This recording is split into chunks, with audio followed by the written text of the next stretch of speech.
अस्सलामु अलैकुम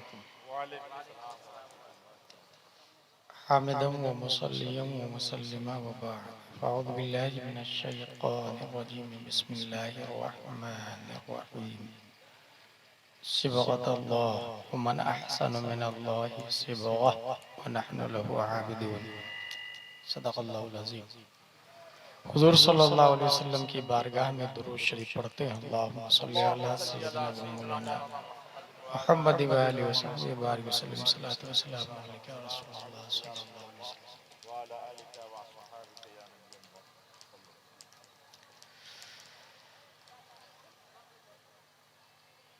6 stage of human life, इंसानी जिंदगी के 6 मराहिल। उसमें 3 जो है वालिदैन के जिम्मे और 3 खुद इंसान के जिम्मे। पहला मरहला है हमलतन, दूसरा रदिया, तीसरा तिफलन, चौथा शाबन, पांचवा शेखन, छठवां कहलन। सबसे पहले इंसान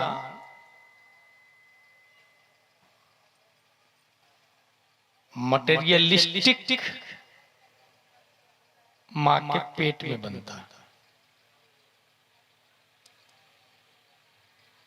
हदीस शरीफ में उसके बारे में ये आया, इन्ना अहदकुम युजमउ खल्क़ुहु फी बत्नि उम्मिही 40 यौमन नुत्फ़ह सुम्मा यकूनु अलक़ा मिस्ल ज़ालिक सुम्मा यकूनु मुद्ग़ह मिस्ल ज़ालिक। पहले 40 दिन में वो नुत्फ़े की शक्ल में होता है, दूसरे 40 दिन में वो अलक़ा की शक्ल में होता है, तीसरे 40 दिन में वो गोश्त की शक्ल में आता है। 40 को 3 से इंटू करेंगे तो बनेगा 120। 120 दिन के बाद में क्या होता है? कैलिफोर्निया यूनिवर्सिटी उसने ये डिस्कवर किया, the first trimester of pregnancy is the most crucial to your baby's development and the second trimester of pregnancy is often called the golden period because many of the unpleasant effects of early pregnancy disappear, decrease, nausea you are likely to experience. However, between 16 weeks and 20 weeks, you may feel your baby's first fluttering moment. Science का medical department का कहना यह है, मां के पेट में जब बच्चा होता है तो 16 हफ्ते से 20 हफ्ते के बीच में उसकी हरकत को महसूस किया जा सकता है। कितना टाइम लिया साइंसदानों ने? 16 हफ्ते से 20 हफ्ते के बीच में।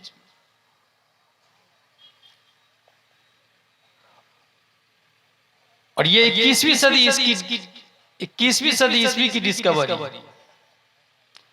1400 साल पहले हमारे नबी सल्लल्लाहु ताला अलैहि वसल्लम फरमाते हैं कि 120 दिन के बाद में अल्लाह तबारक व तआला एक फरिश्ता को भेजता है। वो फरिश्ता रूह फूंकता और 4 बातों का रब हुक्म देता है। उक्तुब बिकतब रिज़्क़िही व अजलिही व अमलिही व शक़ीन अव सईद। इसका मतलब ये हुआ कि 120 दिन के बाद रूह डाली जाती है, 120 दिन में रूह डाली जाती है। और रूह के बाद ही कोई जिस्म मुंह करता है, कोई जिस्म हरकत करता है। साइंसदानों ने 16 हफ्ते से 20 हफ्ते के बीच में कहा कि बच्चा हरकत कर सकता है। क्यों कर सकता है, कब कर सकता है, कैसे कर सकता है, ये आपने सुन लिया, एक मजहूल बयान दिया उसने। लेकिन इस्लाम ने 1400 साल पहले फिक्स कर दिया कि 120 दिन के बाद में रूह डाल दी जाती है। हरकत की वजह रूह। 4 चीजों का हुक्म दिया जाता है। फरिश्ता लिख, रब फरमाता, रिज़्क़ ही, ये खाएगा, कितना खाएगा, कब खाएगा, क्या क्या खाएगा, पूरी जिंदगी में काजू, किशमिश, पिस्ता, अखरोट, leg piece, lollipop, pizza, burger, कैप्सी, क्या खाएगा, पूरा लिख।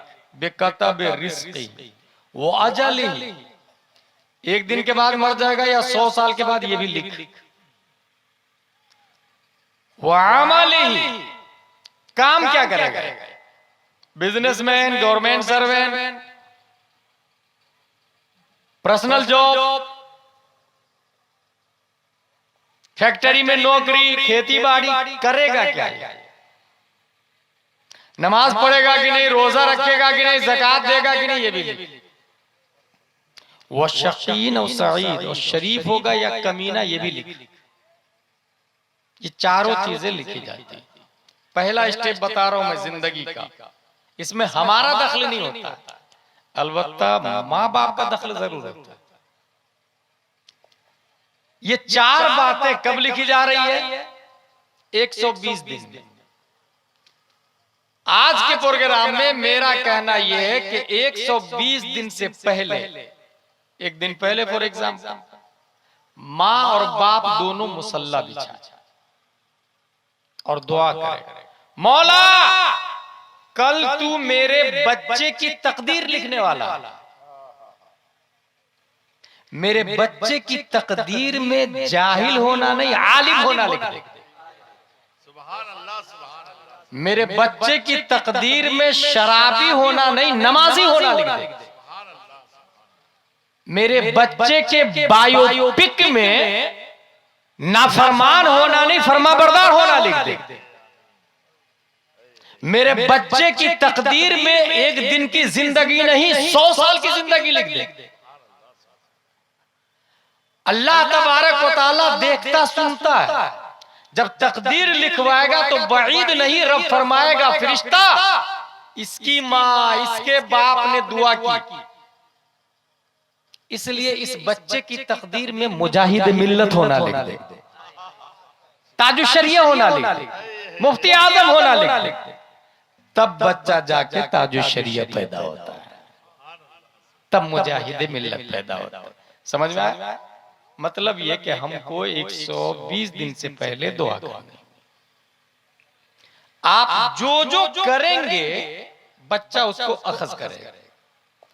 स्टीफन कर्लियोन साइंटिस्ट, इजराइल में 3 साल स्पेंड किया उसने, सिर्फ इस बात के लिए कि why are you so smart, इतने जीनियस क्यों होते हैं। तो उसने ये देखा कि he wrote in his book, I saw the pregnant mother carry a mathematics book, would always try to solve mathematical problem together with the husband. I would ask, in this for your child is still in the womb? She would answer yes, to train the child.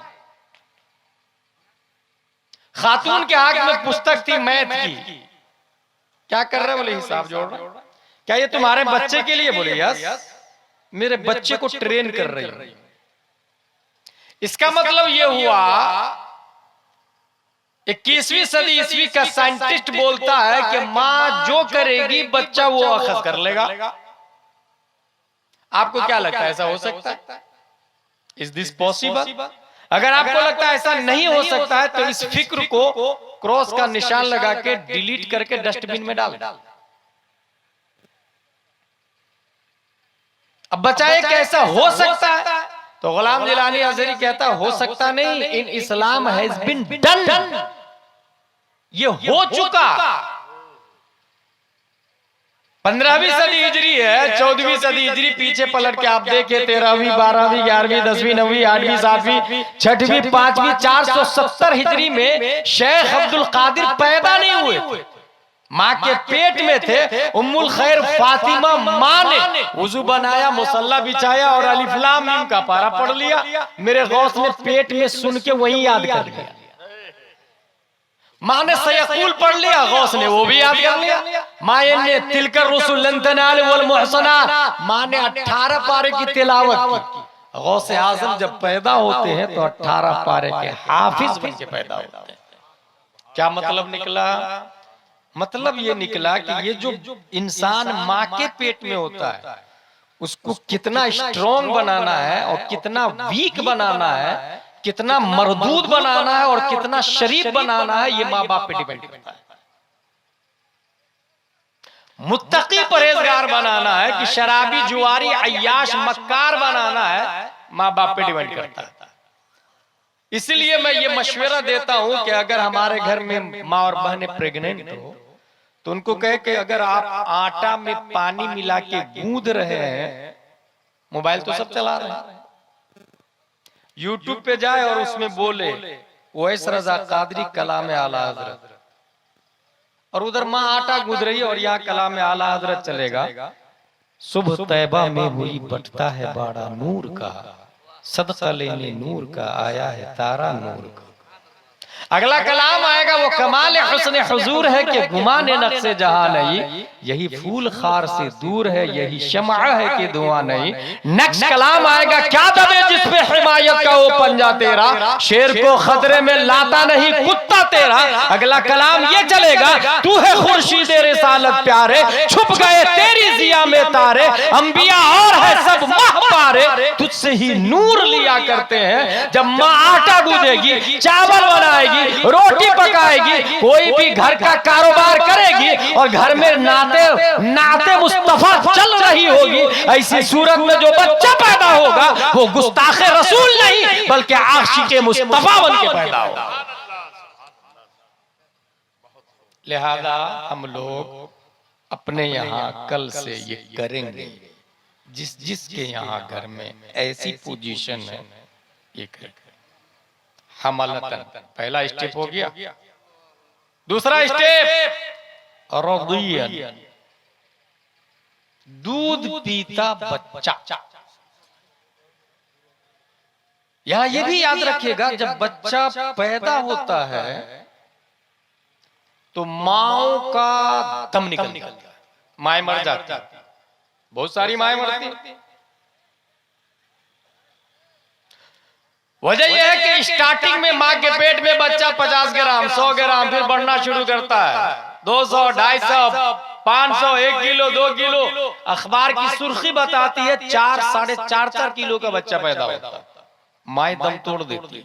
मगर दुनिया में एक आदमी है जब वो पैदा हुआ तो माँ को जर्रा बराबर तकलीफ नहीं हुई थी, और जानते हैं कौन? 571 ईस्वी में सुल्बे अब्दुल्ला से शिकम आमिना से मक्का की धरती पर मकाम बैदा पीर के दिन सुबह सादिक पैदा होने वाले हजरत मोहम्मद मुस्तफा सल्लल्लाहु तआला अलैहि वसल्लम जब पैदा होते हैं तो माँ को जर्रा बराबर तकलीफ नहीं होती। खुद उनकी वालदा हजरत आमिना फरमाती है मेरा बेटा मोहम्मद जब पैदा हुआ मुझे तकलीफ नहीं हुई। गुलाम जिलानी अजहरी शौक दुनिया की माओ का दम निकलता है मगर हजरत आमिना को जर्रा बराबर तकलीफ नहीं हुई। व्हाई? रीजन क्या है? What is the reason behind this moment, this position?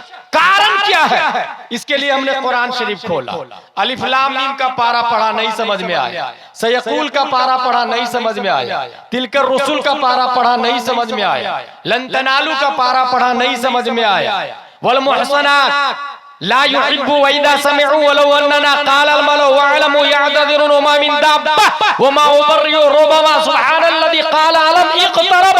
17वां पारा पढ़ा तो एक आयत मिल गई, व मा अरसलनाका इल्ला रहमतल लिल आलमीन। बात समझ में आ गई, ये नबी कायनात में हर शय के लिए रहमत बनकर आ रहे हैं। तो जो नबी रहमत आलम बनकर आ रहे हो, वो ज़हमत माँ कैसे बन सकते हैं, वो ज़हमत वालिदा कैसे बन सकते हैं? कुछ समझ में आया? हमारे नबी रहमत बनकर आ रहे हैं तो वो माँ को जहमत देते हुए पैदा नहीं हो सकते।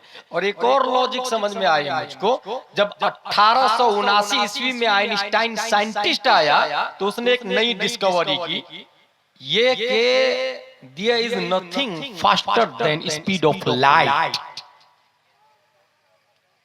रोशनी से ज्यादा फास्टर कोई चीज नहीं है।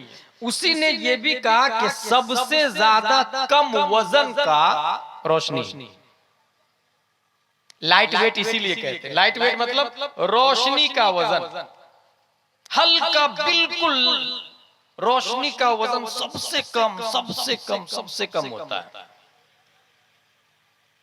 सूरज की रोशनी 8 मिनट कुछ सेकंड में धरती पे पहुंचती है।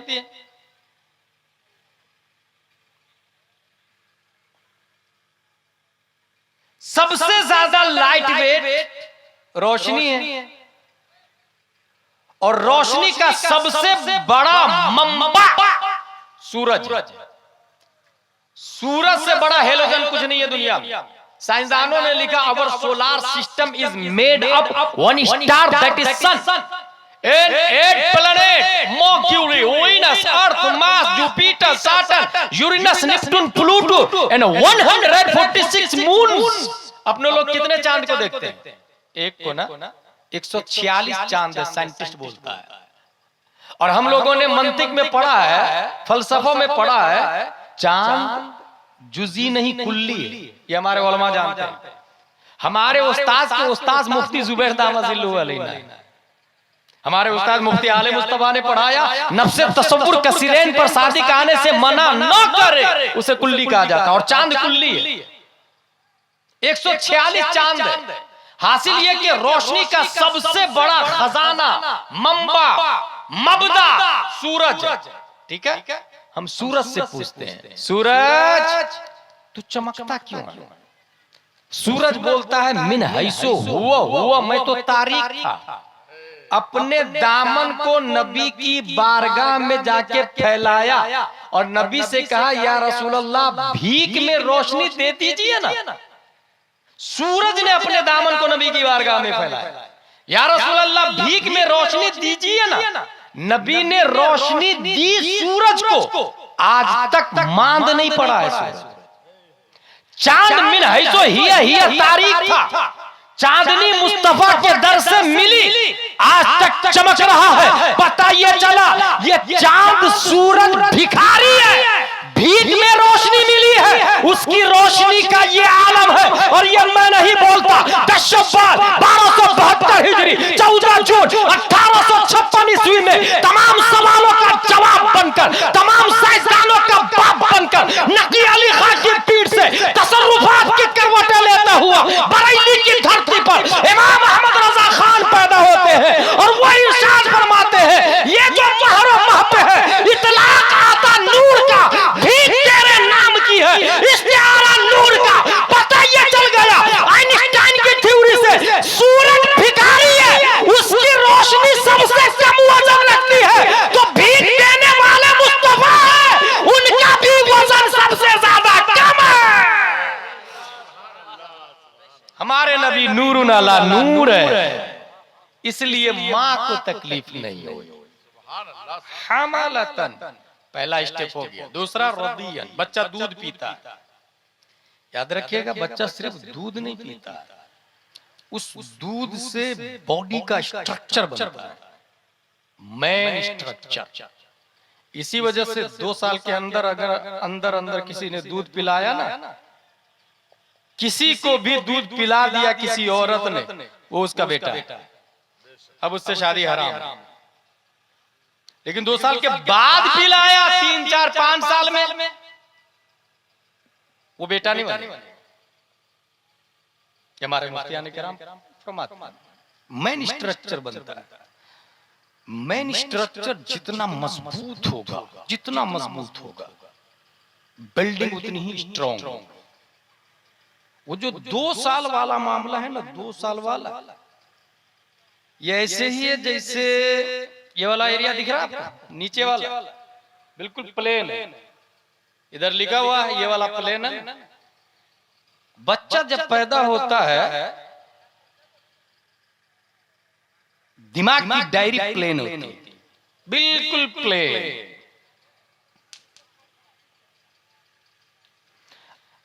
वोकैबुलरी ABCDFGHIJKLMNOPQRSTUVWXYZ अलिफ बा ता ज़ा जीम हा खा दाल ज़ाल रा ज़ा सीन शीन सॉन क़ाफ़ क़ाफ़ ग़ा ऐन ग़ैन फ़ा क़ाफ़ काफ़ लाम मीम नून वाव हा लम अलिफ हमज़ा या।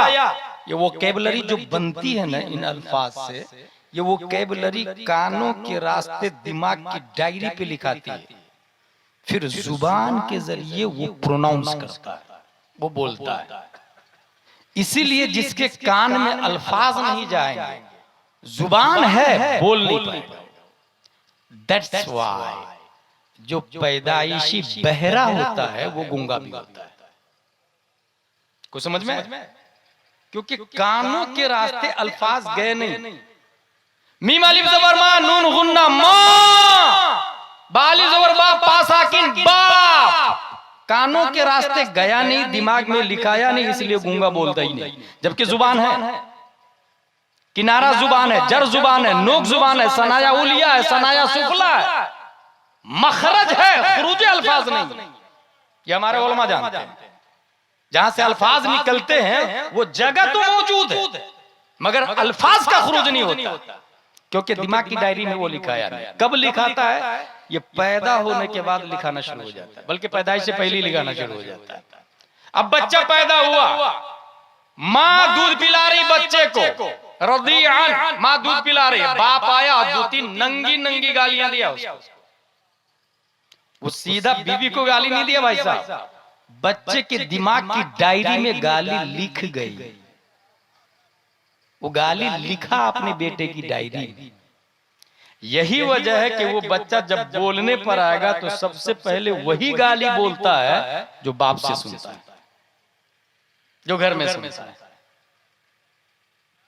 यही वजह है कि अगर पैदा हो इंसान छोटी बैगना में और दूसरे दिन उसको डाल दे लंदन में, तो माँ बाप और छोटी बैगना नहीं बोलेगा, mother father brother sister sky animal trees crabs. पैदा हुआ यहाँ की मिट्टी से, क्योंकि वो कैबलरी जैसी डायरी में लिखाएगी, जुबान से वैसे ही प्रोनाउंस करेगा। इसका मतलब यह हुआ जब बच्चे को माँ दूध पिलाए तो सूरह मुज़म्मिल की तिलावत लगाएगा। अब जुबान के रास्ते तो दूध जाएगा, मगर कानों के रास्ते कुरान की तिलावत की हलावत जाएगी। और तिलावत कुरान में वो हलावत है कि एक बार बच्चे के दिमाग पे जो आयत लिखा गई तो ऐसे ही है जैसे पत्थर पे लकीर खींच दिया इंसान। अरबी में मशहूर जुमला है, अल हिफ्ज़ु फिस सिग़्र कन्नक्श अलल हजर वल हिफ्ज़ु फिल किब्र कन्नक्श अलल मा। बुढ़ापे में याद करना ऐसे है जैसे पानी पे लिखना। पानी पे लिखे गुलाम जिलानी या जरी रहेगा बाकी, लेकिन बचपन में अगर हिफ्ज कर लिया इंसान तो पत्थर पे लकीर खींचने की तरह कभी मिटता नहीं। बचपन में दूध के साथ में कुरान की तिलावत भी पिया है, वो कुरान की तिलावत भी पिया। अब वो बड़ा होके वो कारी अब्दुल बासित होगा, वो बेहतरीन कारी होगा अपने वक्त का। तिफलन दूसरा स्टेप, तीसरा स्टेप तिफलन बचपना। ये बचपना, ये 2 साल की मुद्दत दूध छोड़ दिया, अब ये बचपना शुरू हो गया उसका। जवानी और बचपना, दूध छोड़ने और जवानी से पहले, इसको तिफलन कहते हैं अरबी में, बचपना। ये जो मोमेंट है ना, ये ऐसे है जैसे बांस की लकड़ी, बांस को आप काटे, भंगी लोगों को देखा होगा आपने, बांस को काटते हैं वो लोग और बांस को छील के बारीक करके उससे छींटी बनाते हैं, उससे मुख्तलिफ चीजें बना लेते हैं। लेकिन बांस को काटने के बाद और सुखा दे और जब पूरी तरह सूख जाए वो, फिर उसे छींटी, ढकिया और गमला वगैरह कुछ भी बनाना चाहे, किसी शक्ल में डालना चाहे तो नहीं डाल सकते। वजह यह है कि बांस की लकड़ी जब कच्ची रहती है तो जिधर ढालो ढल जाती है, जिधर मोड़ो मुड़ जाती है, जिधर आप मोड़ेंगे मुड़ जाएगी, सूखने के बाद नहीं। ये जो तिफलन है बचपना ना, वो ऐसे ही, वो किधर जा रहा है वो देखे, वॉचिंग करे, खेल क्या रहा वॉचिंग करे। उससे उसने बोला अब्बू मेरे लिए एरोप्लेन ला दीजिएगा, आपने कहा ठीक है मैं लेके आता हूं शाम तक, और नहीं लाया। उसके दिमाग में बैठ गया मेरा बाप झूठ बोलता है। इसका मतलब यह है कि झूठ बोलना जायज, लाइफ स्टाइल, वो हमसे सीखता भाई। इसलिए मजाक में भी झूठ बोलना हराम है, और बच्चों के पास बोलना डबल हराम हो जाता, क्योंकि एक हराम तो आपने किया, दूसरा उस पर लिखा गया कि बाप झूठ बोलता है, लिहाजा हम भी झूठ बोल सकते हैं। और यही स्कूल वालों का कॉन्सेप्ट है, Johny yes papa, eating sugar no papa. ये झूठ का कॉन्सेप्ट पढ़ाया जाता है सीबीएसई में, और जाहिलों को पता भी नहीं। मगर ये इस्लाम है, ये निजाम मुस्तफा है, ये कुरान शरीफ। अगर प्यारे मुस्तफा से कोई कह दे कि आप यहाँ रुकिए मैं आ रहा हूं, तो रात दिन सूरज डूबे निकले, मगर वो नबी खड़े रहते हैं कि उसने कहा आ रहा हूं तो वो आएगा। ये निजाम। बल्कि इंसान अगर सच बोलने का आदी हो जाए, तो हजरत अबू बकर के बारे में मशहूर है, उससे किसी खातून ने कहा मेरा बेटा कहां, तो बोले वो आ रहे हैं। हक ये था कि वो शहीद हो चुके थे, मगर सिद्दीक कभी झूठ नहीं बोले, सिद्दीक अकबर कभी झूठ नहीं बोले। रब ने सिद्दीक की सदाकत की लाज रखते हुए मुर्दा को जिंदा कर दिया और पीछे चला दिया। मजाक में भी झूठ हराम है, आप झूठ बोले ही मत। अगर सच बोलने के आदी आप बन जाते हैं और बच्चों को कह दीजिएगा कि सच बोलना, झूठ मत बोलना, तो यही बच्चा 100 डाकुओं को सच्चाई की बुनियाद पर कलमा पढ़ाता है, दुनिया उसी को गौसे आजम के नाम से याद करती है। That's truly point. सच अपने आप में वो पावर है कि प्यारे मुस्तफा ने फरमाया अन्नजातो फी सिद्क़, कामयाबी इसी में है, मजाक बिल्कुल नहीं। आपस में बात कर रहे हैं उसको भी देखे, खेल क्या रहे हैं उसको भी देखे, और खेलते समय भी उसको नसीहत करे। वो लफ्ज बोल रहा तो उसको मखरज के साथ में बोलना सिखाए। मारा उसने तो कितना मारा देखे, छोटे भाई ने बड़े भाई को मारा एक झापड़, तो बड़े भाई ने 2-3 झापड़ मारा, उसको मसला बताए कि ना ये ज्यादती हो गई, अगर बदला लेना है तो एक झापड़ के बदले एक झापड़ मारना जायज है, ज्यादा मारना यह हराम है। ये एक मसला उसके दिमाग में बैठेगा, आइंदा उसको कोई मारेगा तो वो जज्बे में मर्डर करने पर नहीं आएगा, वो अगर इंतकाम भी लेगा तो शरीयत के दायरे में लेगा, वो किसास के तरीके से लेगा। और बच्चा खेल रहा, चंद साल की उम्र, 3-4 साल की उम्र में एक बच्चा खेल रहा है। बचपन में गाइड करने का कमाल बताता हूं मैं आपको। तीसरा स्टेप चल रहा है, रदिया तिफलन, बचपन में चंद साल की 4-5 साल की उम्र में एक बच्चा खेल रहा है, उसका बाप आक़बा वालिदुहु, उसके बाप ने उसका पीछा किया, देखता हूं कौन सा खेल खेल रहा, देखा बाप ने बेटे से कहा अंत लैसा मिन शानिकल लइब वल अत्फाल फअंत मन सौफ यफ्तहुल अक़सा, बेटा ये गिल्ली डंडा खेलना तुम्हारी शान नहीं है, करीब तुम मस्जिद अक़सा को फतह करने वाले हो। 3-4 साल की उम्र में बच्चे के भेजे में बाप बोल रहा अंत लैसा मिन शानिकल लइब वल अत्फाल फअंत मन सौफ यफ्तहुल अक़सा। ये बच्चे के दिमाग में बैठ गया मस्जिद अक़सा कोई चीज है। यही बच्चा 1187 ईस्वी में सलाहुद्दीन अय्यूबी बन के मस्जिद अक़सा को फतह करता है।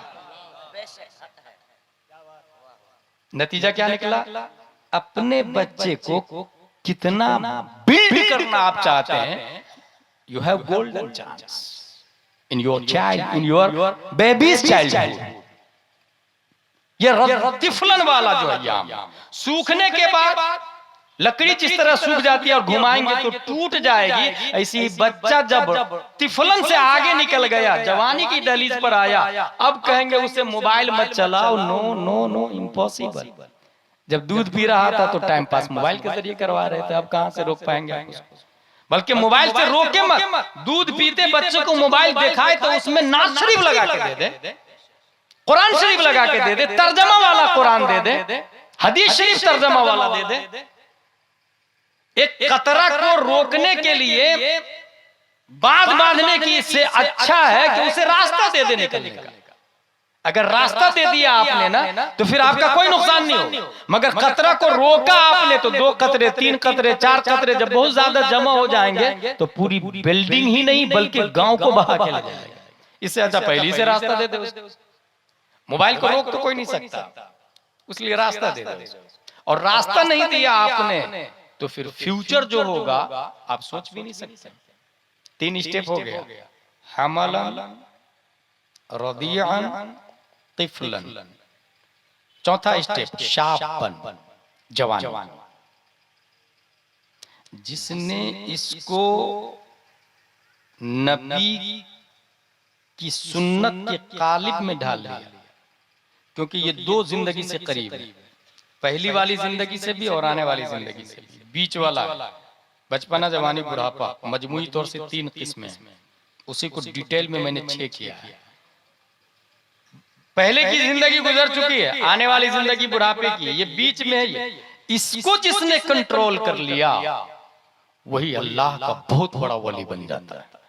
जवाब जिसने कंट्रोल किया, वो गर्मी, वो हरारत, वो सोच, प्रोग्रेसिव माइंड, सब कुछ पाने की तमन्ना। मुझको याद है स्टार्टिंग में जब पढ़ने के लिए गया, पोस्टर देखता था तो कहता था यार ये हजरत का नाम, हम लोग का नाम कब आएगा?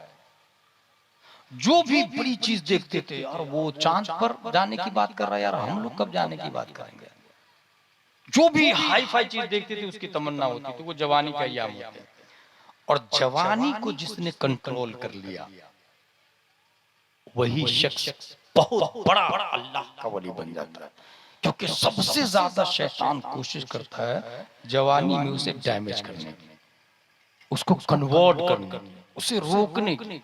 और उसके पास बहुत सारे तरीके होते हैं, बहुत सारे तरीके होते हैं, बड़े बड़े लोगों को डैमेज कर देता है। इसलिए जवानी बचाने का मेरे पास सिर्फ 2 तरीका है। नंबर 1, जवानी की हिफाजत चाह रहे हैं शरीयत के दायरे में, तो नंबर 1 इल्मे मुस्तफा की फिक्र में लग जाए, इल्मे मुस्तफा की फिक्र। नंबर 2, अगर आप आलिम नहीं बन पाए तो किसी मजबूत आलिम के दामन को पकड़। ये 2 तरीके हैं आपकी जवानी की हिफाजत के लिए, या तो खुद इल्म हासिल कर, या तो मजबूत आलिम दीन के दामन को पकड़। याद रखिएगा, ये पूरी दुनिया की बात कर रहा हूं मैं, ईस्ट वेस्ट साउथ नॉर्थ, पूरी दुनिया की दौलत ये सब के सब मिट्टी से बनी हुई है, मगर इल्मे मुस्तफा जो पैदा होता है ना, वो सीने मुस्तफा से पैदा होता है। इल्म सीने मुस्तफा से पैदा होता है। इसलिए इसके अंदर जो पावर है, जो एनर्जी है, जो कुव्वत है, वो दुनिया की किसी दौलत में नहीं, और किसी सिलेबस में नहीं, किसी एजुकेशन में नहीं, दुनिया की किसी एजुकेशन में भी ये बात नहीं। और जिसने अपनी जवानी को अल्लाह व रसूल के बताए हुए तरीके पर ढाल दिया, यकीनन वो इंसान अल्लाह का वली बनता है।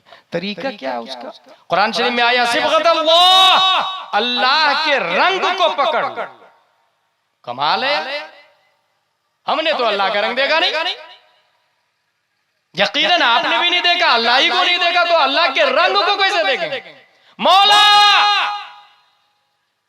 तू एबल टू टच नहीं है, एबल टू वॉच नहीं है, एबल टू लुक नहीं है, एबल टू हग नहीं है। मौला तुझे देखेंगे कैसे? तेरा कलर पहचानेंगे कैसे? रब्बे कदीर ने अपनी तजल्ली से एक चेहरा बनाया, उस चेहरे में अपना रंग डाला। रब ने अपना रंग डाला, उस चेहरे को प्यारे मुस्तफा सल्लल्लाहु अलैहि वसल्लम कहा जाता है। रब का रंग